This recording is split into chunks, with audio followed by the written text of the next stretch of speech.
성도 여러분, 한 주간 평안하셨습니까? 세월이 빨리 지나가죠. 이제 마지막 남은 달 벌써 절반이 훌쩍 지나갔습니다. 오늘 우리가 다 함께 또 이 시간 하나님을 경배하는 예배의 시간을 드리도록 하겠습니다. 다 같이 묵상기도 드림으로써 예배를 드리도록 하겠습니다. 묵상기도 드리겠습니다.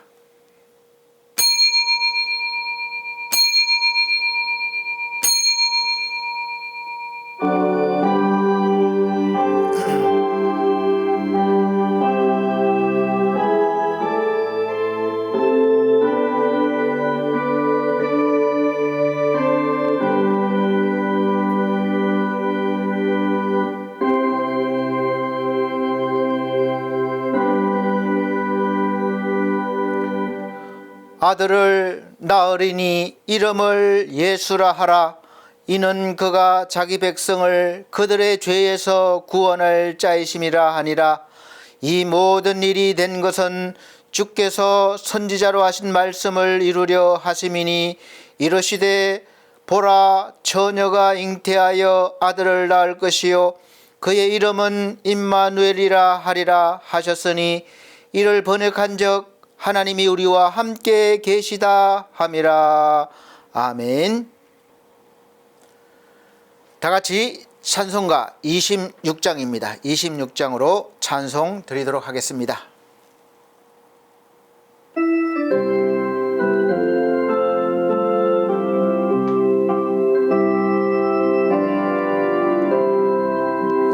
구세주를 아는 이들 찬송하고 찬송하세. 맘과 뜻과 힘 다하여 경배 드리세. 주를 알지 못한 이들 주가 친히 인도하사 그의 피로 구속하니 찬송 부르세. 약한 사람 도움받아 시험 중에 참게 되니, 모든 죄를 이길 힘은 믿음뿐이라. 진리 대신 우리 주는 영원토록 변함없네.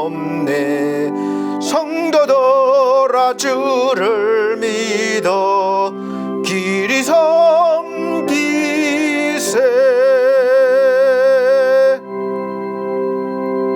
아멘. 성시 교독 시간입니다.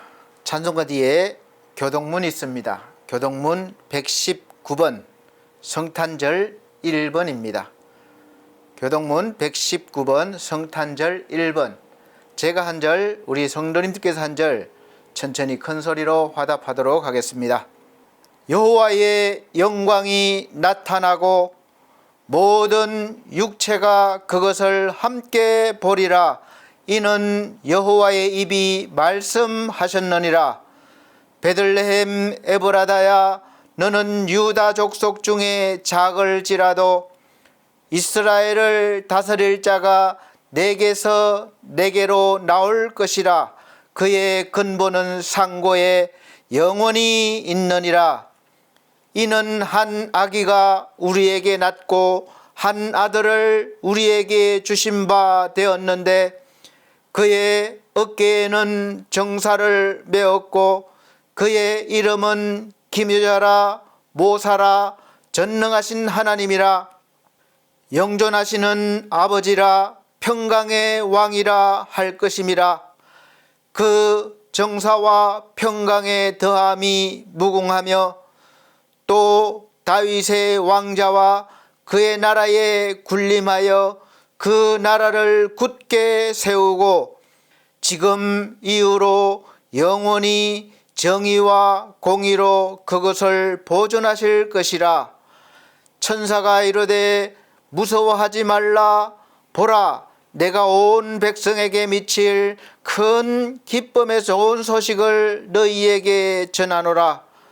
오늘 다윗의 동네에 너희를 위하여 구주가 나셨으니 곧 그리스도 주시니라. 아멘. 다 같이 사도신경으로 신앙 고백 드리도록 하겠습니다. 나는 전능하신 아버지 하나님 천지의 창조주를 믿습니다. 나는 그의 유일하신 아들 우리 주 예수 그리스도를 믿습니다.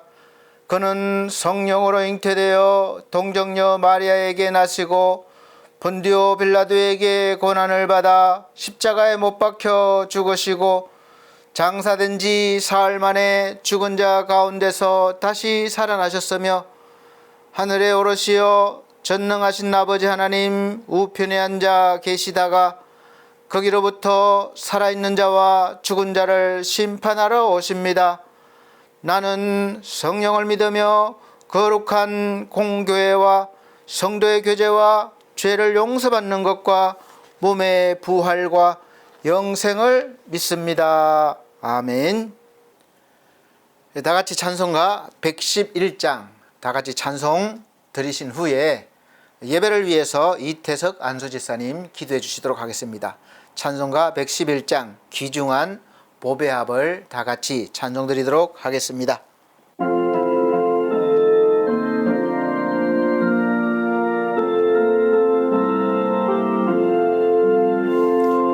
귀중한 보배합을 주 앞에 드리고 우리의 몸과 마음도 다 함께 바치세. 진리는 오묘하고 사랑은 성결해. 주께서 탄생하신 거룩한 날일세. 주께서 주신 은혜 한없이 크오니 우리가 받은 것을 감사히 바치세. 기쁨은 충만하고 소망은 불변해. 정성과 마음을 다해 경배를 드리세. 들에서 밤을 새며 양치던 목자들 하늘에 빛난 영광 보고서 놀랐네. 천사의 기쁜 소식 목자들 듣고서 찾아와 경배하며 영광을 돌렸네. 아멘. 네, 예배를 위해서 이태석 안수집사님 기도해 주시도록 하겠습니다.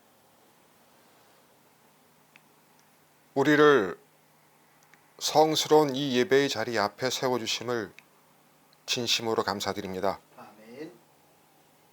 어둠 속에 빛으로 찾아오신 주님을 묵상하며 임마누엘의 은혜를 다시 바라보는 이 은총의 계절에 저희가 세상의 소리보다 주님의 음성에 마음을 열게 하시고 바쁘고 분주한 연말의 한 복판에서도 믿음으로 주님을 기다리는 성도 되게 해주시옵소서. 아멘. 우리가 넘어질 때 붙드셨고 눈물 지을 때 위로하셨으며 길이 보이지 않을 때 새로운 길을 열어주셨습니다. 그러나 우리는 그 은혜의 크기를 잊고 불평하거나 믿음 없는 마음으로 염려하며 살아간 적이 많습니다. 또한 주님의 마음을 깊이 묵상하기보다 자신의 유익을 앞세웠고 형제를 사랑하라는 주님의 명령보다 자신들의 판단과 비난으로 앞선 때도 많이 있습니다. 주님, 저희의 이 연약함과 죄를 불쌍히 여기시고 십자가의 보혈로 깨끗이 씻어 주시옵소서. 아멘. 주님, 기다림 속에서 더욱 단단해지는 믿음이 있음을 저희가 잊지 않게 하시옵소서. 구약의 선지자들이 메시아를 고대하며 눈물로 기도했던 것처럼 오늘 우리의 심령도 메마른 땅의 단비를 기다리듯 주님을 갈망하게 하시고 세상의 허무한 것들보다는 그들을 붙들려 하지 말고 영원하신 주님의 나라를 사모하는 마음을 품게 하시옵소서. 아멘. 어느덧 한 해를 마무리하고 결산을 준비하는 시간입니다. 또한 새로운 해를 준비하는 출발점이기도 합니다. 저희가 지난 날들을 세상 방식으로 돌아보지 않게 하시고 감사의 눈으로 바라보게 하시며 오직 은혜였음을 고백하게 하옵소서. 아멘. 잘한 것이 있다면 주님 주신 능력 때문임을 알게 하시고 부족했던 부분이 있다면 정죄하지 말고 회개의 눈으로 겸손히 개선할 힘을 허락하여 주시옵소서. 아멘. 연말이 갈수록 마음이 느슨해지지 않게 하시고 말씀과 기도에 더욱 힘쓰며 서로를 돌아보고 사랑을 실천하는 이들이 되게 하시옵소서. 아멘. 연말에 분주함 가운데 가족 간의 대화가 회복하게 하시고 서로를 위로하고 세워주는 은혜로운 시간이 되게 하여 주시옵소서. 아멘. 하나님, 오늘 드리는 예배가 우리의 단순한 절차나 습관이 되지 않게 하시고 살아계신 하나님을 만나는 거룩한 만남의 시간이 되게 하시옵소서. 아멘. 말씀을 전하시는 목사님에게 성령의 두루마리를 입혀주시고 복음의 능력과 치유의 은혜가 선포되게 하시옵소서. 오직 주님의 영광만 드러내는 복된 예배가 되게 하시옵소서. 아멘. 저희 모두 마음이 깨어 준비된 심령으로 서게 하시며 오늘도 임마누엘과 함께 하시는 주님을 깊이 경험하는 은혜를 허락하여 주시옵소서. 아멘. 이 모든 말씀 우리를 구하신 예수 그리스도의 이름으로 기도드립니다. 아멘. 아멘.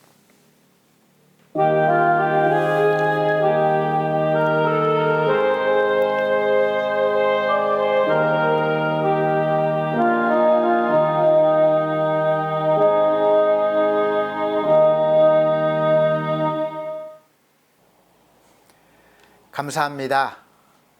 오늘 하나님께서 우리에게 주시는 하늘의 양식, 생명의 양식은 신약 성경입니다. 누가복음 2장 10절로 14절 말씀입니다. 누가복음 2장 10절로 14절 말씀 제가 천천히 읽어드리도록 하겠습니다. 천사가 이르되 무서워하지 말라. 보라, 내가 온 백성에게 미칠 큰 기쁨의 좋은 소식을 너희에게 전하노라. 오늘 다윗의 동네에 너희를 위하여 구주가 나셨으니 곧 그리스도 주시니라. 너희가 가서 강보에 쌓여 구유에 뉘어 있는 아기를 보리니 이것이 너희에게 표적이리나 하더니 호련히 수많은 천군이 그 천사와 함께 하나님을 찬송하여 이르되 지극히 높은 곳에서는 하나님께 영광이요 땅에서는 하나님이 기뻐하신 사람들 중에 평화로다 하니라. 아멘.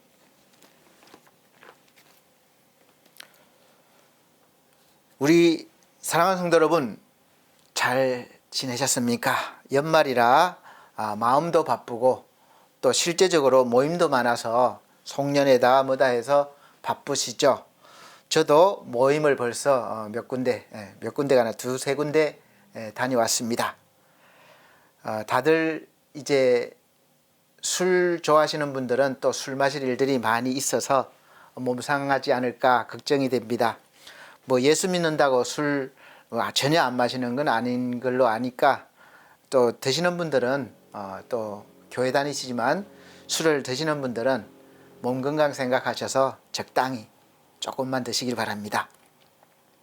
오늘 말씀 선포 제목이 마국간에서 왕궁으로 라는 제목으로 말씀 선포하도록 하겠습니다. 오늘 누가복음 2장 10절에서 14절 말씀은 예수 그리스도의 탄생의 소식을 전하는 말씀입니다. 사실 예수 믿고 해마다 우리가 듣는 소식이죠. 이미 2000년 전에 오신 예수님의 탄생 소식을 우리는 계속해서 해마다 듣게 됩니다.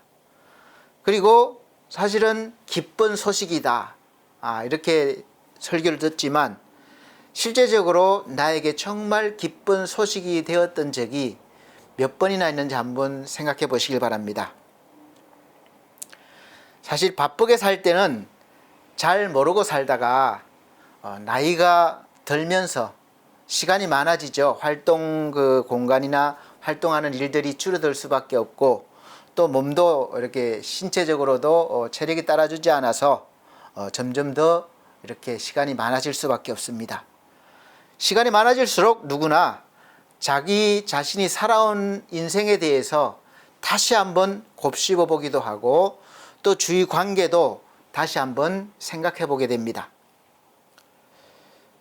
사실 저 우주가 끝이 없어요. 사실은 하늘 하면은 단순히 우리가 보이는 저 하늘인 걸 알지만 이 온 우주가 어디가 끝인지 알 수 없죠. 이 끝없는 우주 속에서 우리가 한번 생각해 보세요. 내가 살고 있는 이 지구가 엄청나게 크고 대단한 것 같지만 사실은 그 우주에 비하면 먼지와 같은 그런 존재가 지구예요.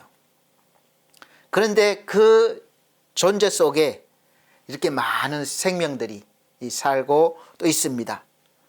그래서 작은데 마치 우리가 그 작은 지구 속에, 먼지 같은 속에 살면서 내가 무슨 온 세상의 주인인 것처럼 그렇게 생각하며 살고 있죠.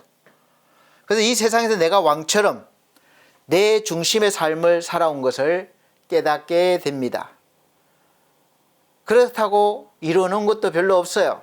그래서 내가 어떻게 살아왔나, 내가 왜 이렇게 살았지, 이런 생각도 하게 되고, 도대체 나는 왜 태어났고 왜 여기까지 왔는가, 그 의미를 찾게 될 수도 있습니다. 아주 깊게 묵상할 수도 있어요.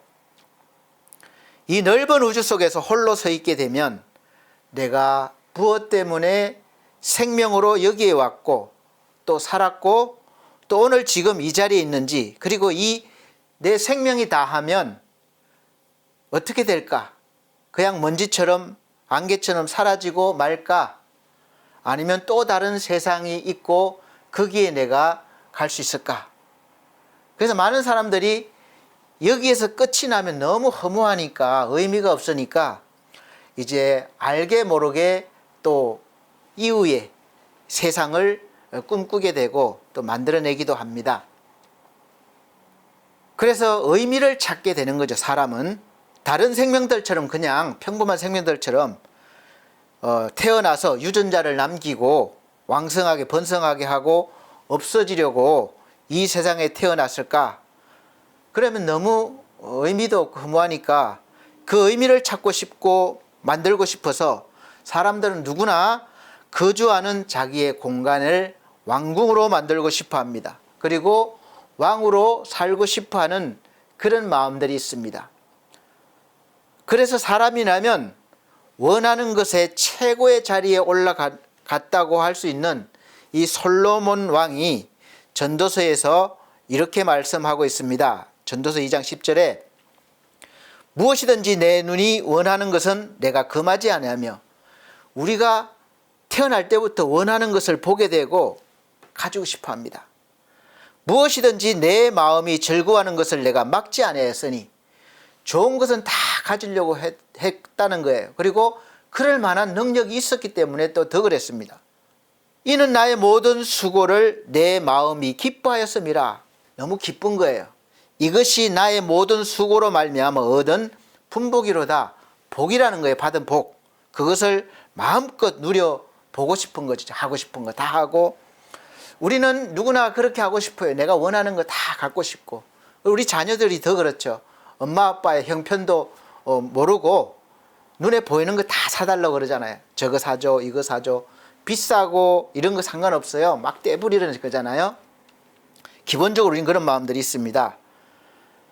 그것을 가짐으로써 나의 어떤 존재감, 어떤 가치를 느끼게 되는 경우가 많죠. 그래서 많은 사람들이 명품을 왜 삽니까?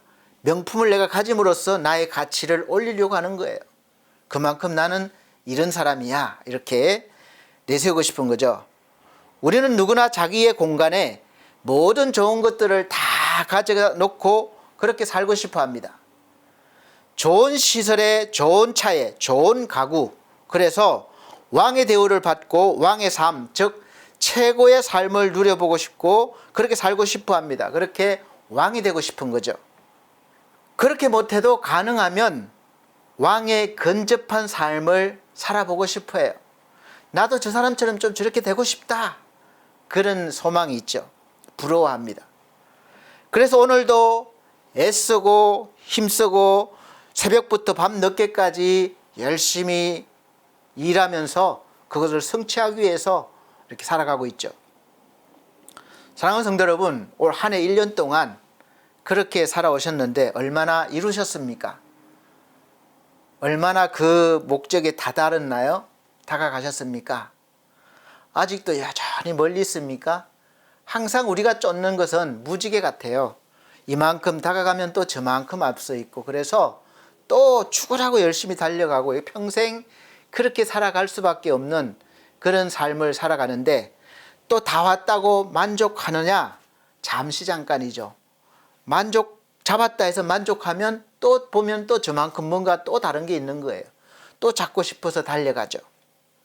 아무리 우리가 그런 것들을 채우고 가져보고 왕처럼 그렇게 누려보고 싶어 해도 왕의 기쁨과 행복은 누려보지 못합니다. 평생 수고하지만 원하는 것들을 다 얻지 못하고 늘 어떤 면에서는 불평, 불만, 부족함 속에 만족하지 못하고 삽니다. 혹시 그 일부를 가져도 그렇게 못해요. 만족하다, 정말 나는 이제 더 이상 소원이 없다, 늘 그런 사람은 없어요. 당장 뭔가 이렇게 얻었을 때는 이제 더 이상 소원이 없다 하지만 조금만 지나면 또 다른 소원이 생깁니다. 그리고 얻었다고 하는 그 순간부터 다시 없어질까, 빼앗기지 않을까 두려움이 있기 때문에 마음이 평안하지가 않습니다. 그 다음부터는 지키려고 또 그렇게 애를 쓰는 거예요. 스트레스를 받는 거예요. 그렇게 될 수밖에 없는 게 우리 사람의 마음속, 다른 동물들은 없어요. 우리 사람, 인간의 마음속에는 뭔가로 채워야 만족할 수 있는 공간이 따로 있어요. 큰 공간이 있는데 한 개가 아니라 두 개의 공간이에요. 하나의 공간은 우리가 살아가면서 내 힘으로 채울 수 있는 육의 공간이고, 또 한 공간은 우리의 어떤 노력으로도 채울 수 없는 영적인 어떤 영혼의 공간이에요. 하나님은 우리의 육의 공간에 무엇을 가져다 놓고 가득 채워도 영혼의 공간이 비어 있으면 절대로 만족하지 못하고 또 뭔가 부족하다고 항상 느낄 수밖에 없는 그런 삶을 살게 하셨습니다. 그리고 육의 공간을 아무리 채워도 이 영의 공간에 아무 유익이 없게 하셨어요. 영의 공간은 영으로만 채울 수가 있게 하셨어요. 그래서 내가 영의 공간을 모르고 육의 공간만 채우고 해서 만족을 느끼려고 해도 절대로 반밖에 채워지지 않기 때문에 항상 목마릅니다. 그래서 예수께서 말씀하셨죠. 내가 주는 물은 영생하는 물이다. 목마르지 아니하다. 우리가 우물을 아무리 떠서 마셔도 또 목마르고 그래요. 그래서 그 영생하는 물 나도 좀 주세요. 그렇게 되는 거죠.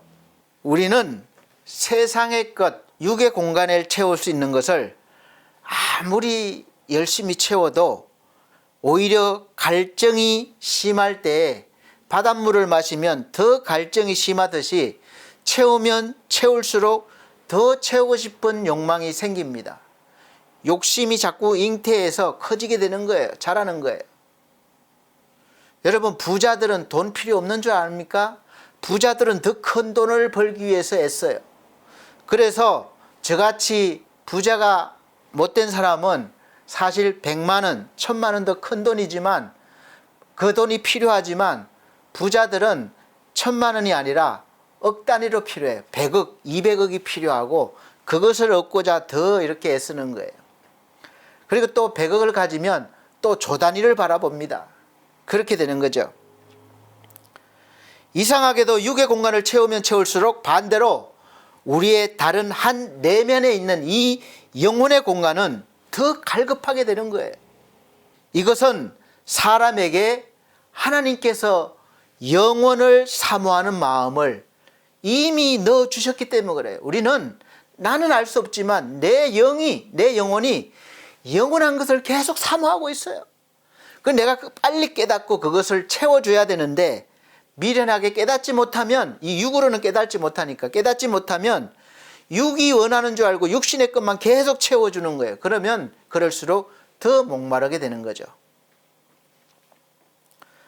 전도서 3장 11절 상반절 말씀입니다. 하나님이 모든 것을 지으시되 때를 따라 아름답게 하셨고 또 사람에게 영혼을 사모하는 마음을 주셨느니라. 아멘. 이렇게 하나님이 사람에게 영혼을 사모하는 마음을 주셨기 때문에 사람은 계속 영혼을 사모하고 따라가고 찾게 돼 있어요. 전도서 2장 24절 말씀은 사람이 먹고 마시며 수고하는 가운데서 심령으로 낙을 누리게 하는 것보다 나은 것이 없나니 내가 이것도 본즉 하나님의 손에서 나는 것이로다. 이 마음속 심령을 누리는 것은 하나님의 손에서 난다는 거죠. 영혼의 눈을 뜨지 못한 사람은 영원히 이 영적인 목마름에서 갈급함에서 벗어날 수가 없습니다. 그래서 이 목마름을 채우려고 노력하는 거예요. 엄청 노력하는 거예요.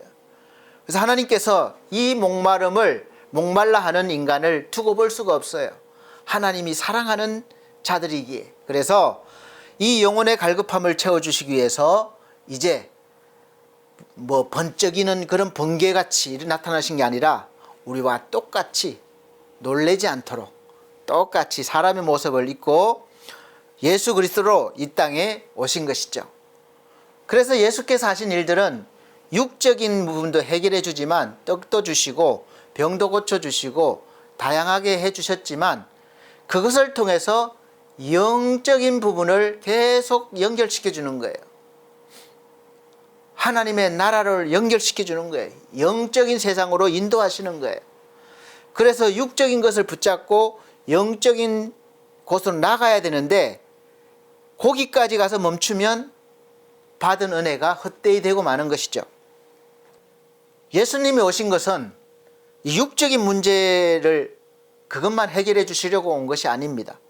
육적인 문제와 더불어서 이 우리의 영혼, 이 영적인 문제를 해결해 주시기 위해서 오셨습니다. 근본적인 문제를 해결해 주시는 것이죠. 사실 하나님께서는 이 온 우주 어느 곳에도 우주 안이든 밖이든 언제나 항상 함께 항상 계시고 어디에나 계시고 충만하셔서 부족함이 없으십니다. 전지전능하신 하나님이 늘 우리와 함께 하심을 깨닫게 되면 우리도 어디에 있어도 어디를 가도 우리는 다윗처럼 이렇게 믿음의 고백을 하게 됩니다. 시편 23편처럼 여호와는 나의 목자시니 내게 부족함이 없으리로다. 이런 고백을 하게 됩니다. 실제로 이 다윗이 그런 고백을 할 때 정말 다 가져서 부족함이 전혀 없어서 그런 고백을 했습니까? 전혀 그럴 환경과 상황이 아니었어요. 그러나 여호와 하나님을 목자로 삼은 다윗이었기 때문에 그가 그렇게 고백할 수 있었어요. 왜냐? 이 육신의 것은 부족해도 영적인 공간이 가득 채워지면 충만하면 육적인 것도 다 만족할 수가 있는 것이 원리예요. 반대로는 절대로 안 됩니다. 그런데 이쪽에서 이쪽은 돼요. 영적에서 육적인 공간은 채워질 수 있다는 거죠. 실제 없더라도 만족하게 되는 것이죠. 이것이 바로 신비한 비밀입니다. 그러나 육의 눈으로, 똑같은 예수님이라도 육의 눈으로 예수 그리스도를 바라보면 물론 육적인 문제를 해결받을 수 있기도 합니다. 예수님을 육의 갈증만 채워줄 분으로 여길 뿐이기 때문에 응답받더라도 결국은 또 실망하게 되고 또 자기가 바라는 것을 얻었다 할지라도 우리의 영혼을 채우지는 못하고 육만 채우고 예수 그리스도를 따라다니다가 십자가에 못 박아라고 외칠 수밖에 없습니다. 나를 충만하게 채워주실 구세주라면 적어도 우리 눈에 보여지기에 그렇게 보여야 합니다. 그럴 자격이 있는 것처럼 보여야죠.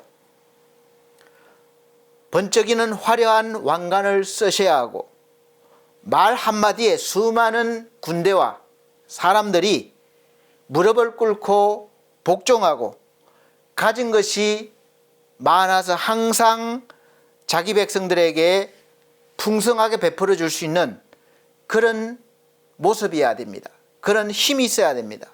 그런데 구세주로 오신 예수께서는 그런 기대하는 모습으로 오시지 않았습니다. 일반 사람들의 눈에는 왕궁도 아니고 오늘 말씀처럼 초라한 여관짓 마구간에서 태어나신 하나님의 아들 예수 그리스도가 한낱 불쌍한 아기로 밖에는 보이지 않습니다. 집도 없어서 마구간에 태어난 불쌍한 아기, 그 정도죠. 그런 아기를 누가 구세주로 볼 수 있습니까? 적어도 구세주로 태어나려면 화려한 왕궁에서라도 태어나야죠. 가난해 보이고 약해 보이는 그 아기가 어떻게 구원자, 우리를 구원하신 메시아로 받아들일 수가 있겠습니까? 여러분, 이것이 믿어진다는 거 너무 신비롭지 않습니까? 믿으니까 지금 이 시간 예배를 드리고 계시겠죠. 내 힘이 아닌 것이죠. 이것을 알게 하신 이는 베드로에게 말씀하시처럼 하늘에 계신 아버지께서 알게 해주시는 것입니다. 성령의 감동 없이는 절대로 알 수 없어요. 그러나 마구간에 나신 하나님의 아들을 보고 깨닫는다면 즉시 왕의 기쁨과 행복을 받아서 누릴 수 있는 그런 은혜가 있습니다. 그뿐 아니라 차츰차츰 이제 거지에서 왕들이 가진 것들을 흉내내고 닮아가고 그렇게 살아가게 됩니다. 거지에서 왕이 되는 거죠. 그러니까 마구간에서 왕궁으로 들어가서 사는 것이 됩니다. 처음부터 되진 않아요. 늘 그렇게 살아왔기 때문에 마구간의 삶이 익숙하기 때문에 왕궁에 데려다 놔도 잘 누리지 못합니다. 그런데 살면 살수록 익숙하게 되고 자기 것이 되고 누리게 되죠. 이것이 신앙생활에 깊어지는 묘미입니다. 가장 처음 이 은혜를 받은 사람들은 멀리서 온갖 위험과 고난을 헤치고 마구간을 찾은 동방박사들이었습니다. 마태복음 2장 10절에서 11절 보면 저희가 예수 탄생을 알리는 별을 보고 가장 크게 기뻐하면서 아기 예수께 경배하고 가장 귀한 예물인 황금과 유향과 모략을 드리고 고국으로 돌아갔다고 기록되어 있습니다. 이렇게 어떤 사람에게는 가장 기뻐하면서 경배해야 할 구세주로 보이지만 어떤 이들에게는 죽여야 할 경쟁자로 보입니다.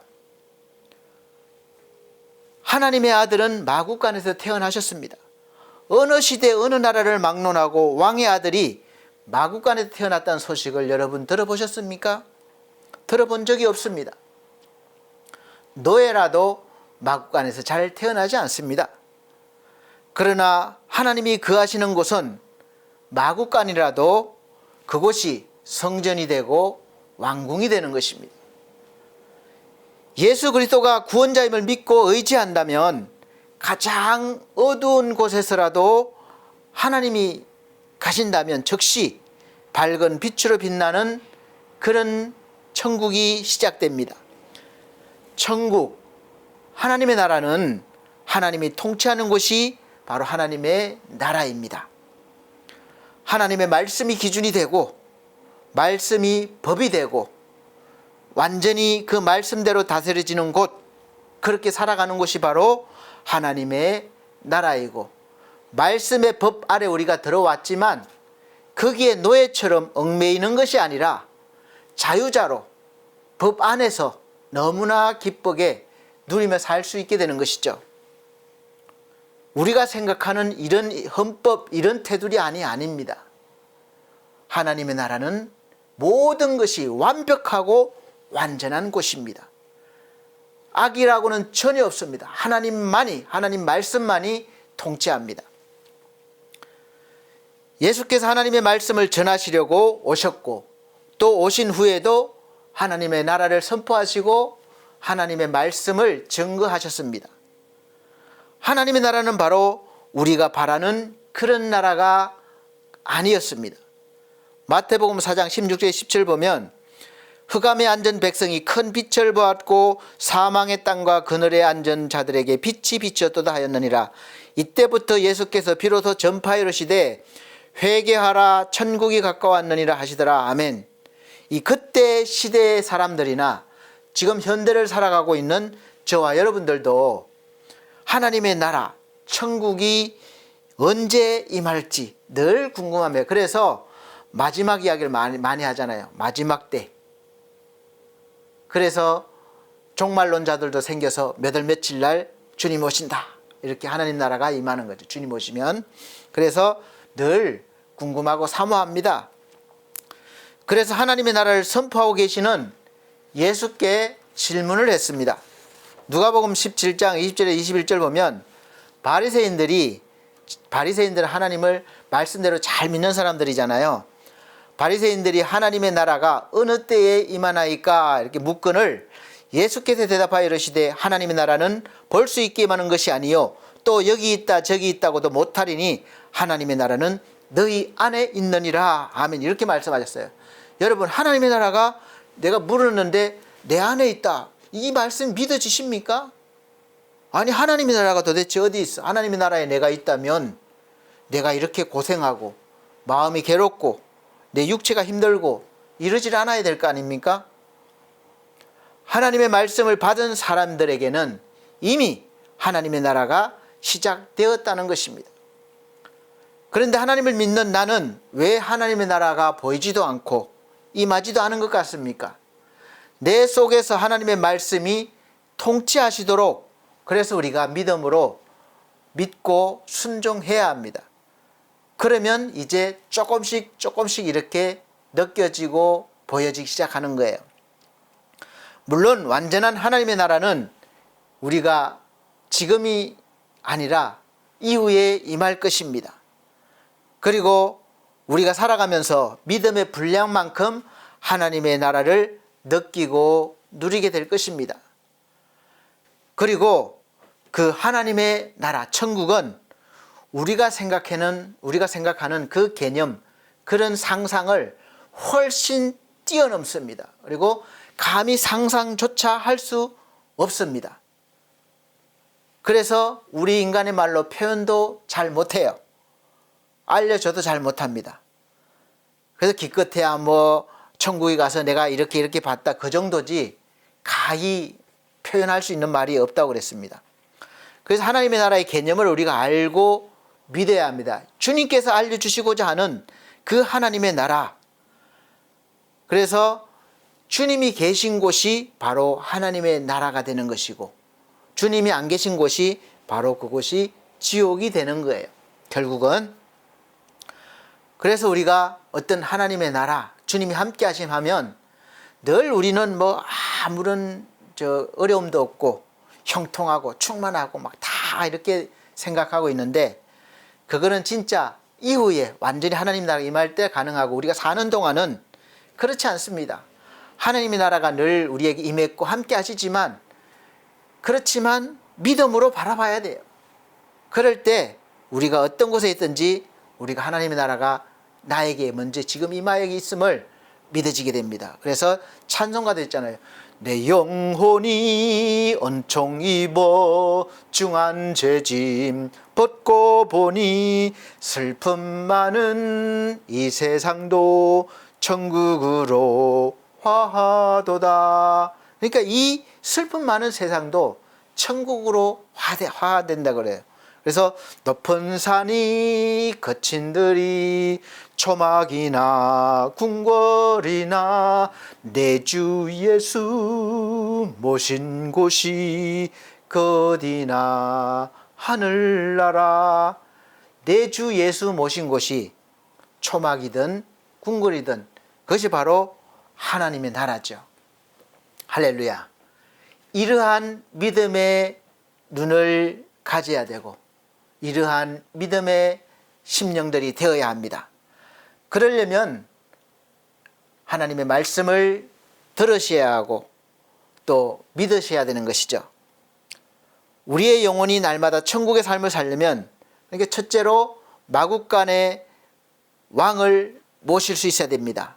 즉 내 삶에 예수를 모셔야 되는 것이죠.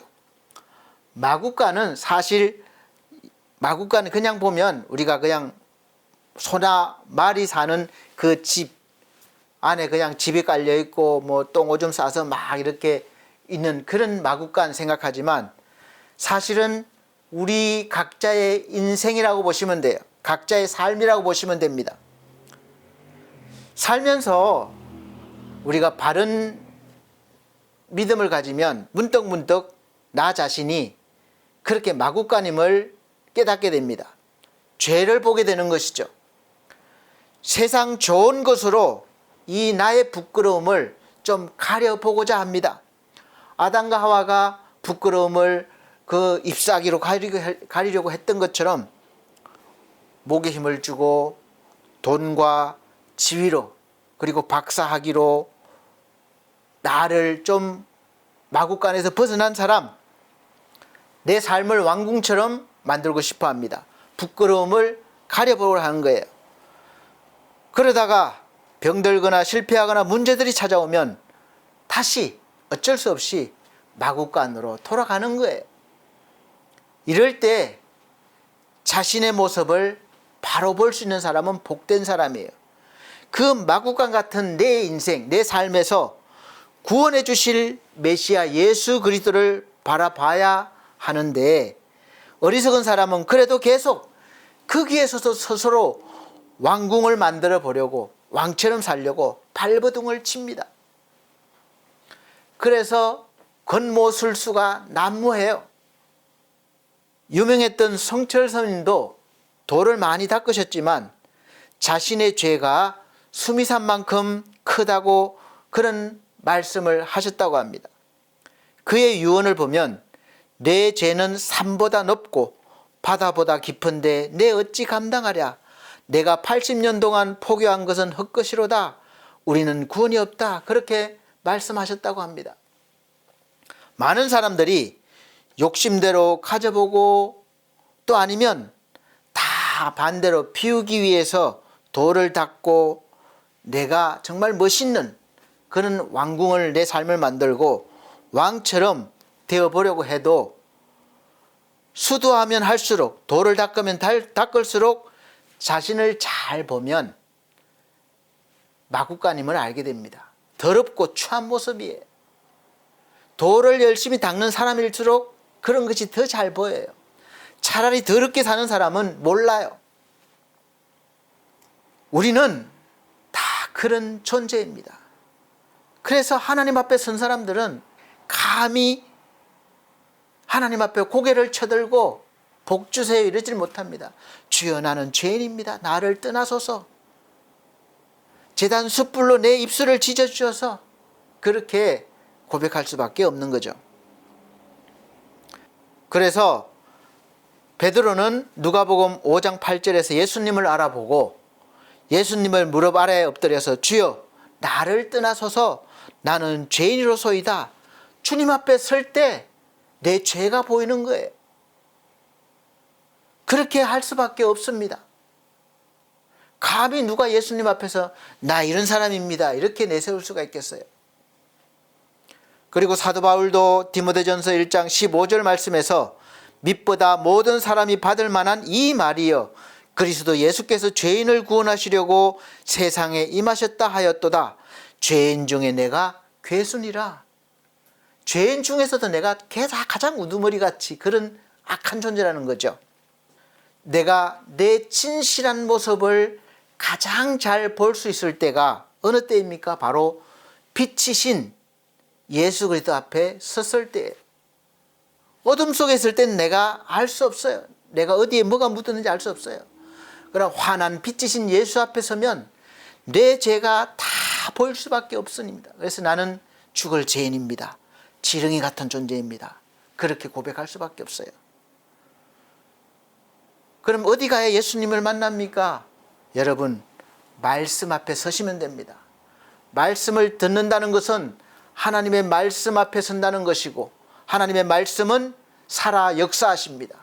그리고 우리의 심령 깊숙이도 쪼개실 수 있고 그렇게 모든 것을 낱낱이 다 밝혀내실 수 있는 그런 능력의 말씀이십니다.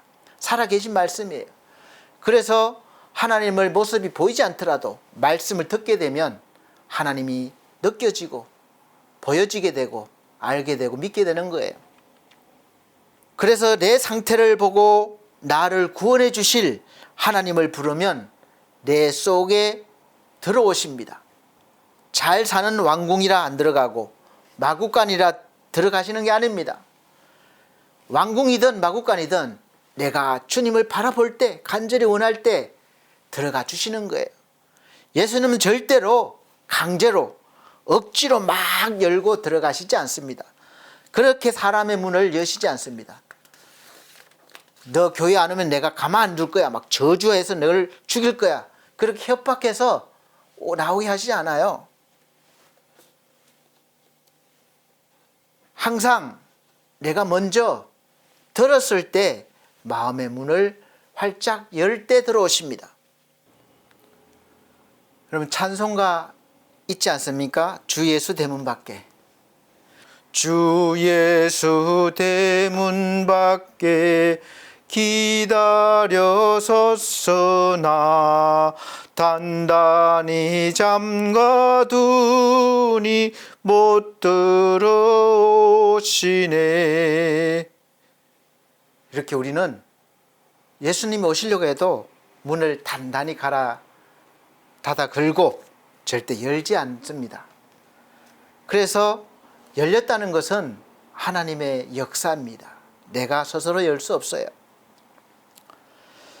그래서 우리 사랑하는 성도 여러분, 그 뒤후를 보면 나 주를 믿노라 그 이름 부르나 나 주를 믿노라고 그 이름 부르나 문 밖에 세워두니 참 나의 수치라 이렇게 찬송가가 끝납니다. 우리 반석계 성도 여러분, 예수님을 문 밖에 서 계시지 말게 하세요. 빨리 모셔드리기 바랍니다. 많은 사람들이 예수님을 알고 밖에서 문을 두드리는 것을 알면서도 쉽게 이 마음의 문을 열어주지 않습니다.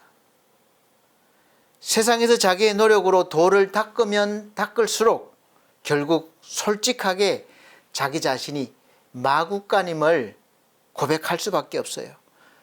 그러나 안다 하더라도 그 마구간에서 어떻게 벗어날 수가 없어요. 해결할 수가 없어요. 그대로 맞춰지고 맙니다. 그러나 하나님의 아들을 받아들이면 모든 게 즉시 달라지게 됩니다. 예수님을 믿는다는 우리 신자들도 그런 분이 많아요. 그래서 자신의 더러움을, 추악함을 세상 좋은 것으로 가려보려고 찾아다니다가 그렇게 다른 걸로 막 가리기 했어요.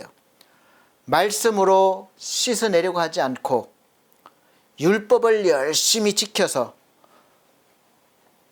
자기의 의로움을 내세워서 씻어보려고 하고 봉사, 헌신, 나 헌금 이만큼에 이런 걸로 씻어보려고 합니다.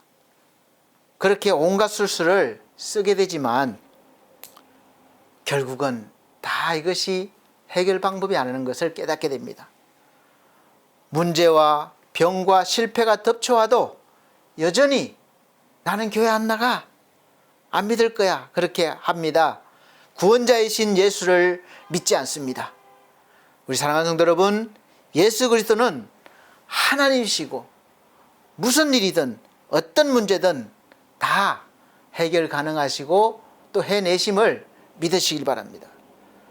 무슨 문제든 해결한다고 하니까 말씀드리면 대부분 어떤 생각을 하시느냐, 도깨비 방망이나 뭐 이렇게 문지르면 나와서 지니가 나와서 소원을 이루어주는 그런 신으로 이해합니다. 그런 정도로 이해합니다. 모든 문제의 근원을 해결해 주신다는 말씀인데 늘 그렇게 생각해요. 그런데 모든 문제의 근원은 바로 성경으로 말하면 성경 말씀은 죄로부터 시작된다는 거예요. 그래서 모든 문제의 뿌리는 죄로부터 시작되었으니까 그 죄의 문제를 완전하게 해결해 주신다는 것입니다.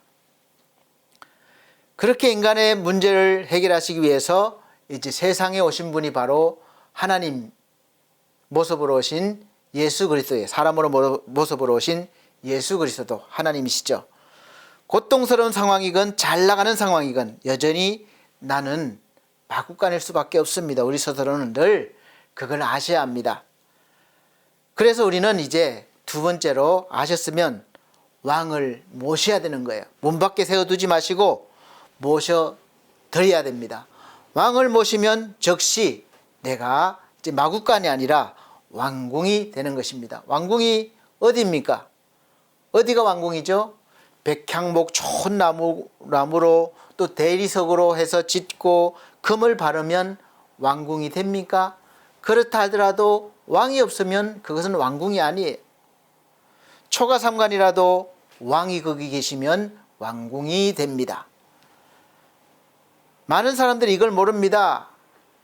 결혼식을 하는데 내가 이제 청와대로 예약을 잡고 대통령이 주례를 하고, 난 그런 사람이에요.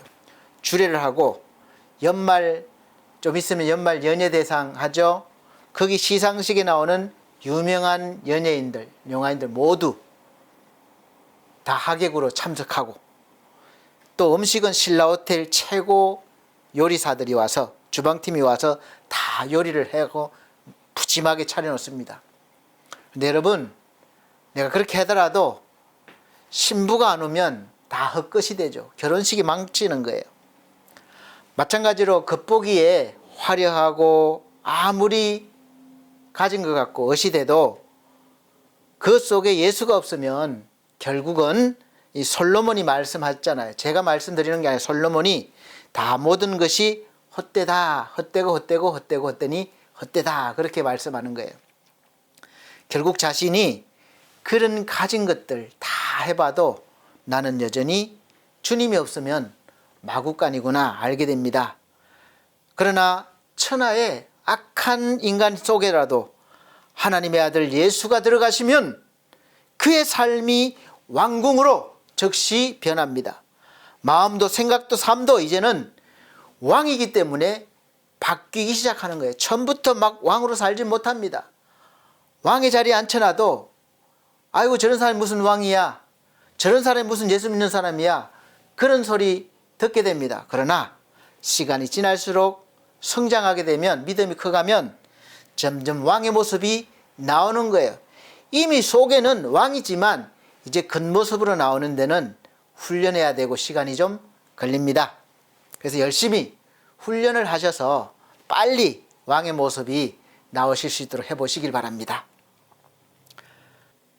우리의 마음도 생각도 삶도 환경도 이제 바뀌기 시작하고 바뀌고야 맙니다. 그러니까 세상에 좋은 것들 얻으려고, 육의 것들 얻으려고 발버둥 치지 마시고 처음부터 간단하지만 확실한 방법인, 가장 좋은 방법인 하나님의 아들 예수 그리스도를 즉시 내 이 마음에, 마구궁 같은 내 마음에 모시면 여러분은 왕을 모신 왕궁이 되는 것입니다.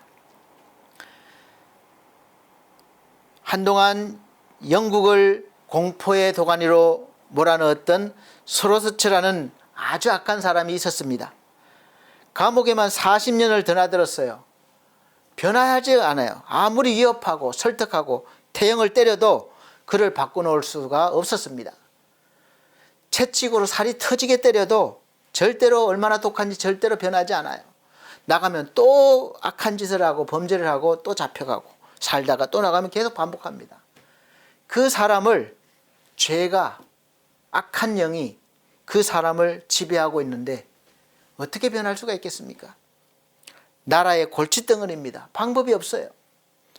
그런데 그가 한 번은 또 잡혀가서 다 살고 감옥에 살고 추록하는 그 길에 우연히 구세군이 운영하는 숙박소에서 하룻밤을 보내게 됩니다. 거기서 전도를 받아서 예수를 영접했습니다. 할렐루야.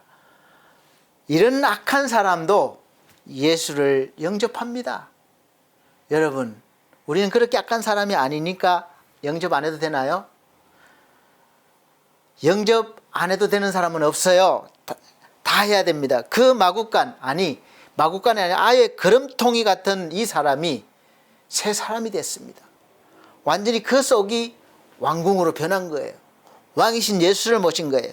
그 후로 이 사람이 18년 동안 복음을 열심히 증거하며 살았습니다. 많은 사람들에게 복음을 전하고 이제 하늘나라에 갔습니다. 가기 전에 이렇게 고백했습니다. 수백 대의 채찍과 40년 동안의 감옥 생활도 나를 고치지 못했는데 예수는 단 1분 만에 나를 새롭게 만들었습니다. 할렐루야. 여러분, 공감하지 않습니까? 예수를 만난 사람은 공감합니다. 제가 도덕적으로 착하게 살려고 하고 좀 남한테 피해도 안 주고 열심히 그렇게 살려고 했는데 돌아보면 여전히 나는 마구간 같은 존재예요. 근데 저도 예수를 만나고 나니까 내가 왕궁이 된 거예요. 저는 아무것도 안 했는데 예수가 오니까 왕궁이 된 거예요. 그러니까 이제 왕처럼 살려고 노력도 하고 흉내도 내고 그렇게 하다 보니까 점점점 그렇게 되는 것이죠. 여러분도 그러실 거예요. 빨리 되느냐 좀 늦게 되느냐 그 차이겠죠. 이왕이면 빨리 좀 돼보시기 바랍니다. 마구간에 누가 오셨습니까?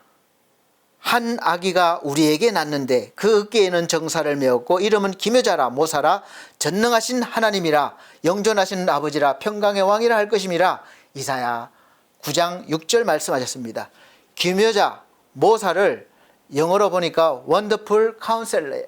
그러니까 훌륭한 카운셀러다.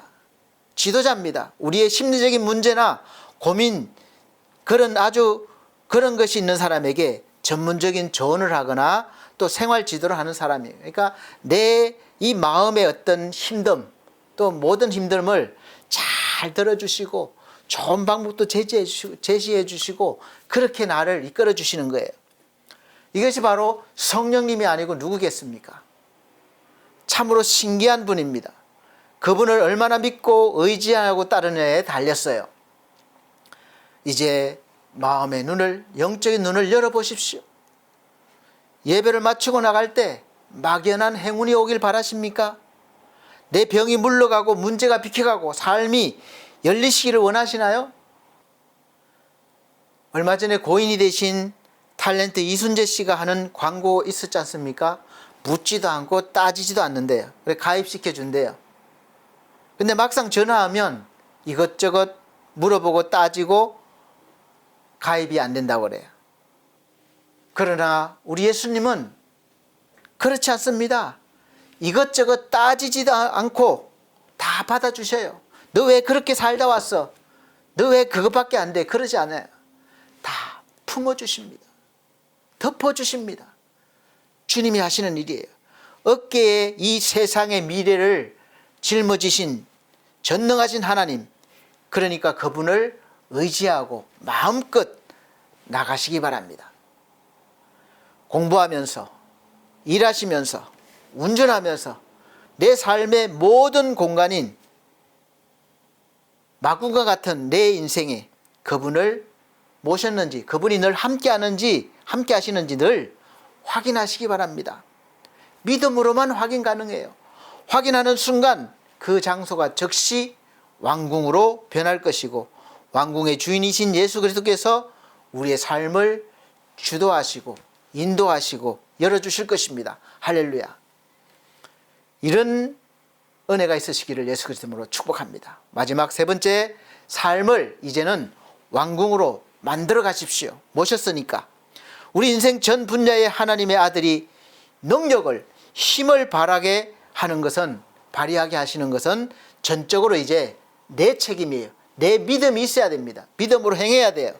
가만히 있는다고 왕의 역할을 하시는 것이 아니라 내가 믿고 순종할 때, 행할 때 왕께서 하십니다. 하나님 아들을 모셨는데도 문제가 그대로 있습니까? 여전히 몸이 아픈가요? 걱정이 있습니까?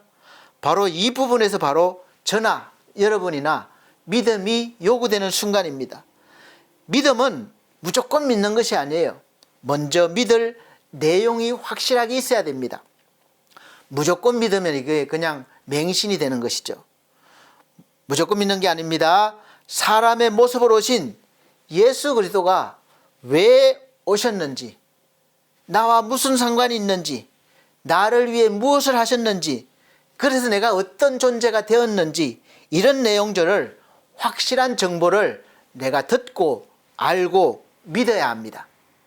그것이 믿음이 되는 거예요.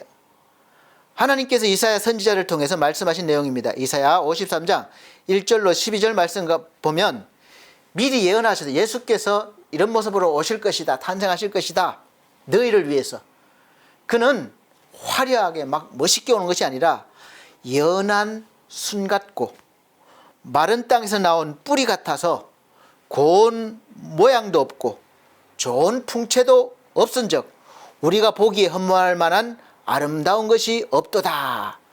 그래서 그는 멸시를 받고 사람들에게 버림도 받고 간구와 질고를 많이 겪어서 우리의 그런 고통을 아시고 구원하시기 위해서 상하셨고 채찍에 맞으셨다. 그래서 우리가 나음을 받았다. 그렇게 말씀하고 있습니다. 우리가 기대하고 바라는 그런 구세주, 구원자의 모습이 아니에요.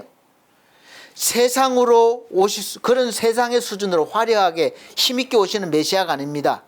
이사야 7장 14절 그러므로 주께서 친히 징조를 너희에게 주실 것이라. 보라, 처녀가 잉태하여 아들을 낳을 것이요 그의 이름을 임마누엘이라 하리라. 하나님이 함께 하신다는 것이죠.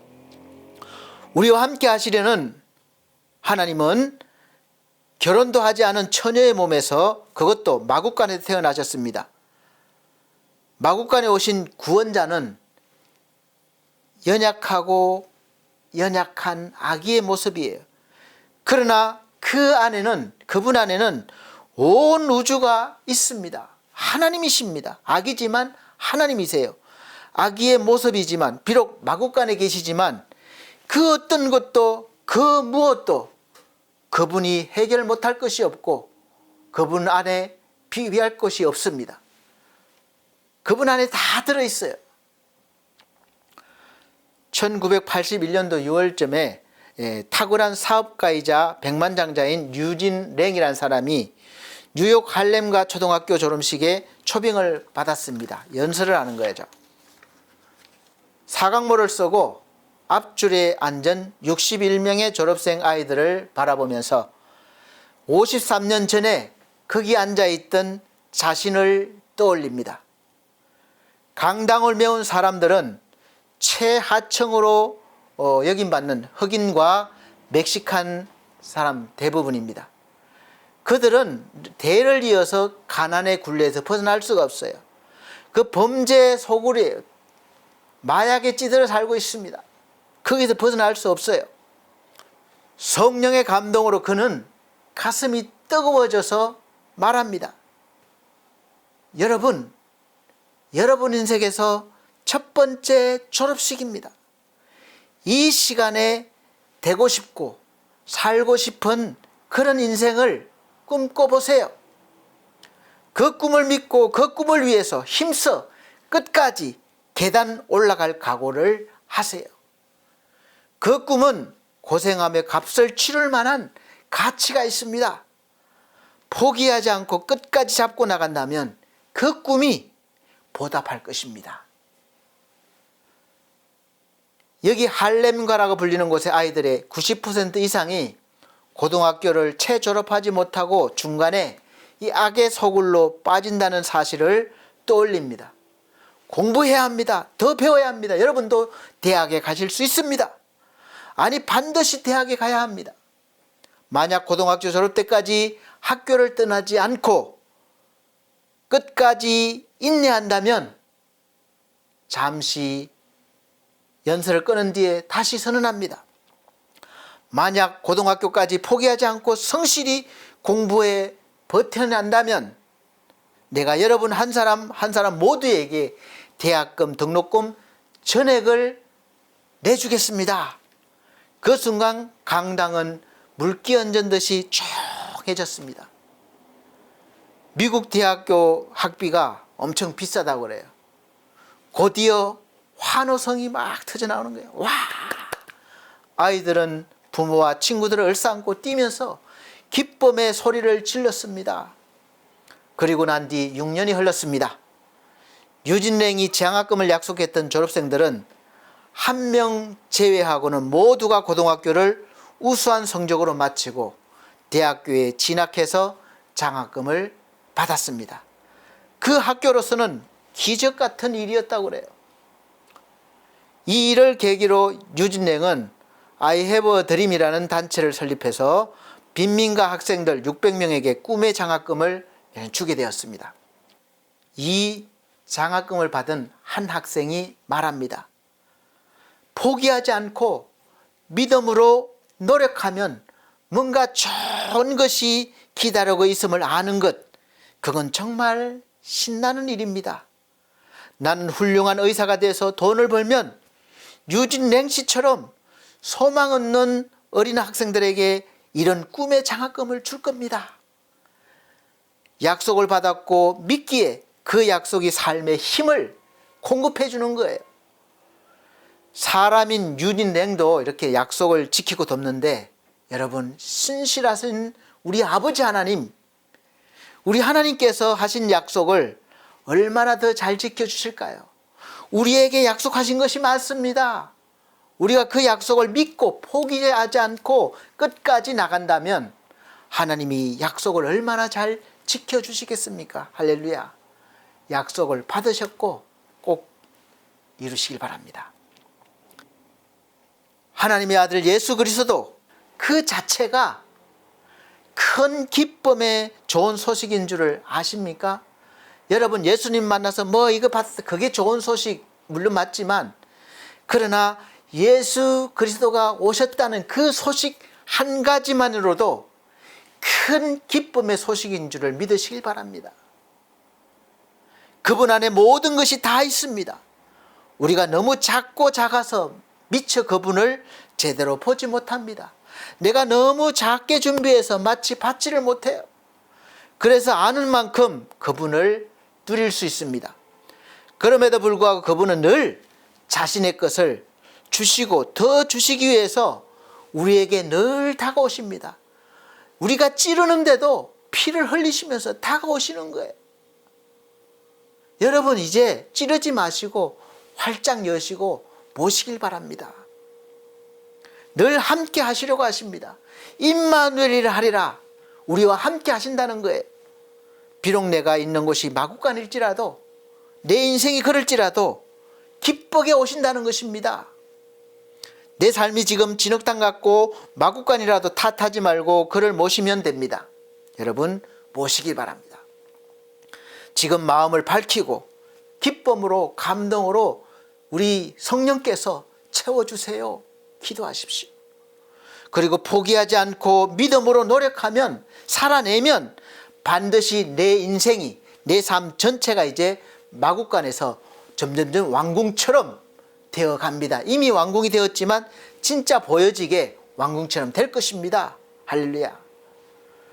동방박사들은 눈에 비친 화려한 왕궁과 권력을 가진 왕을 보지 않고 마구간에서 태어나신 온 우주의 왕이신, 만왕의 왕이신 아기 예수님을 경배하고 최고의 인생을 얻은 것입니다.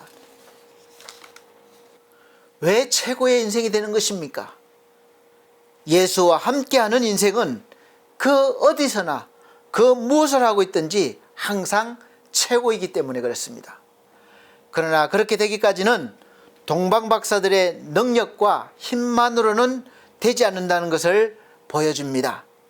그들도 처음에는 왕궁으로 갔죠. 그러나 별의 인도함을 받아 마국간을 찾아갔던 것입니다. 별의 인도함을 받아 동방박사를 인도했던 밝은 빛을 발하던 별이 오늘도 우리에게 말씀의 빛이 되셔서 성령의 감동으로 환한 빛이 되셔서 우리의 인생길을 인도해 주실 것입니다. 예수가 있는 곳으로, 아기 예수가 있는 곳으로 우리를 인도해 주십니다. 여러분, 그래서 늘 성령의 감동에 예민해지시길 바랍니다. 저 여러분들은 그 빛을 따라가면 최고의 인생이 될 것입니다. 여러분의 삶에 예수 그리스도께서 찾아오셨습니다. 이미 영접하셨습니다. 그렇지 못하셨다면 이제 아셨으니까 마음으로 오십시오 기도하시면 오십니다. 그러면 마구과 같은 내 인생일지라도 즉시 왕궁이 되는 것입니다. 그리고 이제 왕처럼 살아가면 되는 거예요. 우리 사랑하는 성도 여러분, 모두 이런 영광스러운 인생을 예수 그리스도와 함께 사시기를 예수 이름으로 축복합니다. 기도드리겠습니다. 하나님 아버지, 우리 인생을 마국간에서 왕궁으로 바꿔주시기 위해서 예수 그리스도를 보내주셨습니다. 비록 연약하디 연약한 아기의 모습, 볼품없는 마국간 같은 곳에서 태어나게 하셨지만, 그러나 동방박사들은 별의 인도함을 받아 그 아기가 최고의 왕이심을 알고 경배했습니다. 이제 우리에게 다가오시는 예수님, 그 어떤 모습일지라도 우리가 왕이심을 알게 하시고 보게 하시고 경배할 수 있는 믿음을 주셔서 우리가 주님을 경배하여 최고의 인생을 살아갈 수 있도록 은혜 베풀어 주시옵소서. 이 시간 함께 하심을 믿고 감사드리며 예수님 이름으로 기도하옵나이다. 아멘. 예, 감사합니다. 이 시간은 정성껏 준비하신 헌금 드리는 시간입니다. 헌금 찬송 112장입니다. 다 같이 헌금 드리시면서 찬송 드리겠습니다.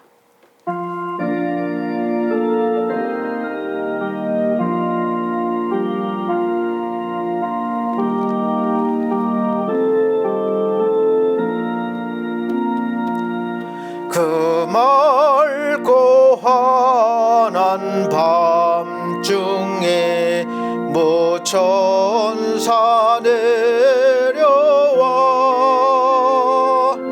그 손에 비파 들고서 다 찬송하기를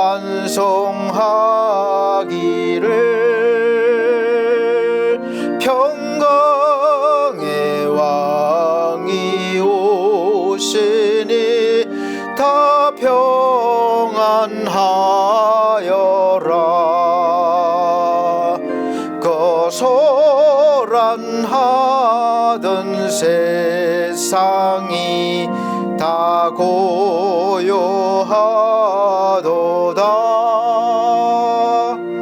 무천사 날개 펴고서 이 땅에 내려와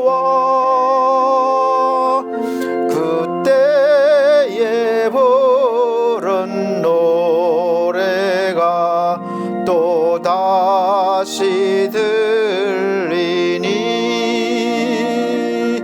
이 슬픔 많은 세상에 큰 위로 넘치고 온 세상 기뻐 뛰놀며 다 찬송하도다.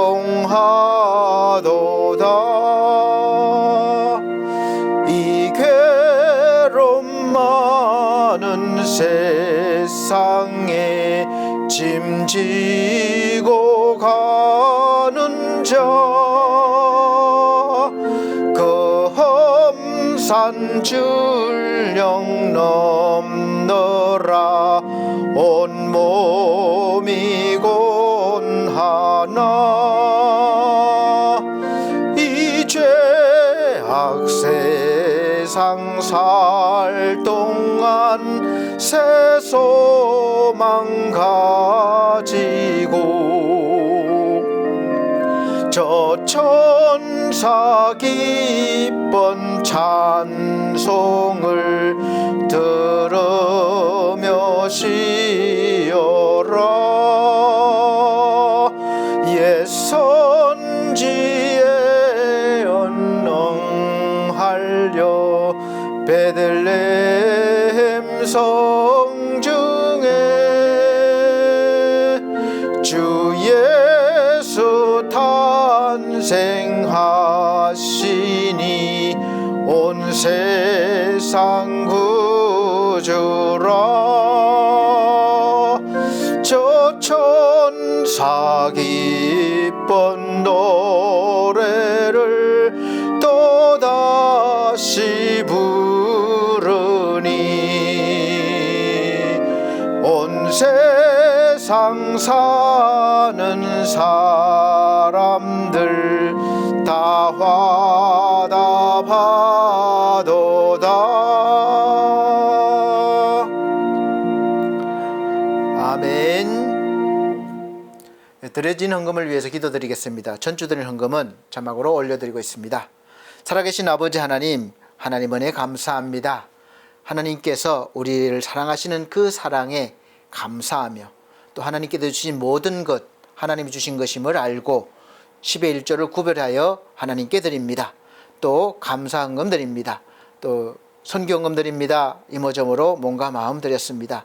주여의 귀한 마음 손길들 기억하시고 날마다 주께서 함께 하심으로 세상 가운데 늘 인도하심을 받아 살아갈 수 있도록 도와주옵소서.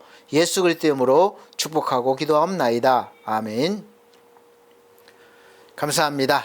교회 앞에 교회 소식 전해드리도록 하겠습니다. 오늘 함께 예배드리신 모든 분들께 하나님의 은혜가 풍성하게 부어지시기를 예수 그리스도로 축복합니다. 첫 번째 2025년 교회 표가 반석교회 표가 기뻐하고 기뻐하는 삶입니다. 빌립보서 4장 4절 말씀입니다. 두 번째 매주 주일 오전 11시 예배를 현장 예배당과 또 영상으로 드리고 있습니다. 될 수 있으면 꼭 오셔서 예배당에 함께 예배 드려주시고 피치 못할 사정으로 오시지 못하면 계신 곳에서 미리 준비하셔서 예배를 잘 드려주시길 바랍니다. 세 번째 우리 성도들의 가정과 직장과 사업을 위해서 기도해 주십시오. 또 여름 시기를 잘 넘어가게 달라고 기도해 주시고 또 몸과 마음 믿음이 연약한 우리 성도들이 있습니다. 늘 기도해왔던 지상군 청년과 가족분들 그리고 권대역 성도 천성중앙교회 담임 목사님을 위해서 끊임없이 또 기도해 주시고 그 밖에 또 연약한 분들을 위해서 회복을 위해서 기도해 주시기를 바랍니다. 또 더불어 우리 반석교회와 미디어 홈페이지 BS 미디어 홈페이지를 위해서 기도해 주세요. 잘 꾸며가고 해야 되는데 얼굴인데 잘 꾸며야 됩니다. 함께할 동력자도 기도하고 있습니다. 또 기도해 주시고 협력해 주시기 바랍니다. 또 엘피스 제가복지센터 운영하고 있는데 운영과 또 우리 수급자 어르신들과 가족분들 또 요양선생님들 가족분들 구원을 위해서 기도해 주시고 또 많이 하나님께서 영혼들을 보내달라고 기도해 주시길 바랍니다. 또 이 모든 것들을 위해서 엘피스 홈케어가 세워졌는데 형통케 또 하나님 영광을 위한 기업이 되게 해달라고 기도해 주시기를 바랍니다. 또 이 모든 홈페이지 운영과 또 제작 관리를 해주시는 디온 김성곤 대표님과 또 가정과 사업을 위해서 형통을 위해서 기도해 주시기를 바랍니다. 네 번째 늘 푸른 요양을 해서 주일 예배를 인도하고 있습니다. 인도하는 저나 또 예배를 함께 드리는 우리 어르신들과 원장님, 직원분들을 위해서 기도해 주시고 운영을 위해서도 기도해 주시기 바랍니다. 구원과 회복이 충만함이 있게 해달라고 기도해 주십시오. 그리고 우리 다섯 번째 나라와 민족을 위해서 기도해 주십시오. 하나님께서 간섭하시는 나라, 말씀이 세워지는 나라가 되게 하려고 기도해 주시길 바랍니다.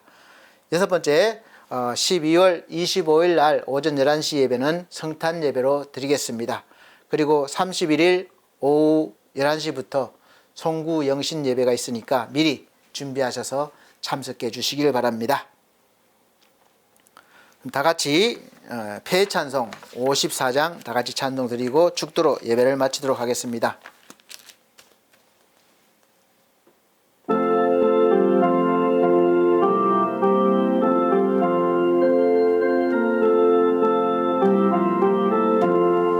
주여 복을 구하오니 편히 가게 하시고 사람마다 주 은혜로 이기도록 하시고 광야 같은 세상에서 항상 계시옵소서.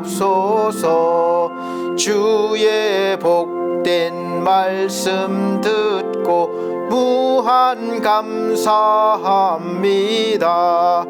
구원받은 주의 성도 열매 맺게 하시며 하나님이 우리 함께 항상 계시옵소서.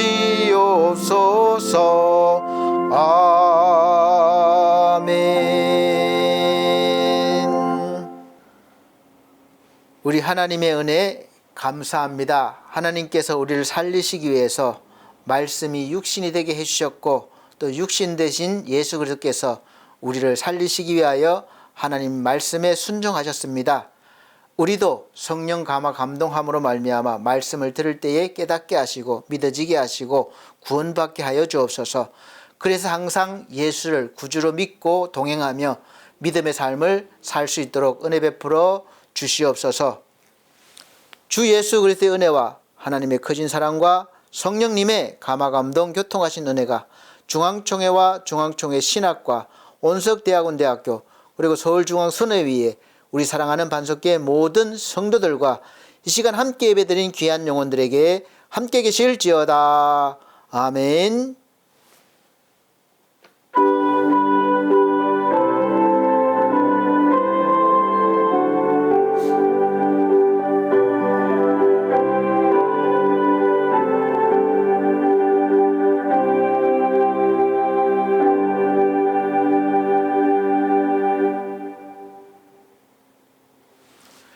감사합니다. 하나님께 모든 영광 올려드립니다.